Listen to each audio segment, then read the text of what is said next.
Hey, med spa owners, if you're selecting a marketing provider based on the price of their services, that decision could cost you millions. Here's why.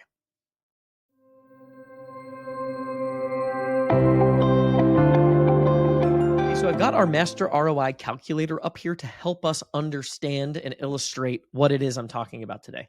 And it's the idea that if you're shopping marketing providers, and let's say one person, they're going to charge you a $2,500 retainer to handle all of your marketing, and the other person down the road is going to charge you $1,500 to market it, to handle your marketing retainer.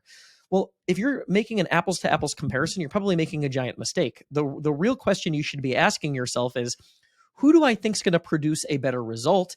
Because incremental improvements in results is going to lead to an exponential difference in return on ad spend. So you should not be making a purchase decision based on the purchase price of what it is you're paying for, but rather what you anticipate the differential will be between what you're paying and the outcome.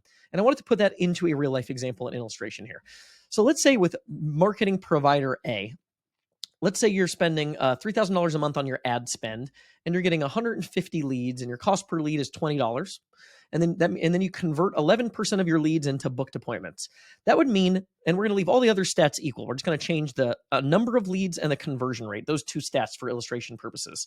That would mean you're seeing 17 new patients per month.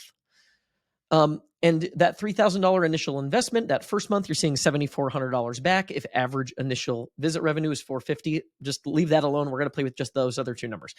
So if these are your benchmarks and this is the result you're getting, then over the course of 12 months, you've seen $179,000 in additional revenue from this one ad campaign. Now, this is still an effective ad campaign by all measures, right? I've spent $3,000 over the course of 12 months. That's $36,000, and I've made $179,000 in revenue. Even after cost of goods sold, that should put you in a good shape. As you've accrued new patients over 24 months, this one campaign is responsible for $557,000 in revenue. But let's say this is provider A that was charging you less, and then provider B down the street, they're charging you more, but let's say they're actually just incrementally better at their jobs.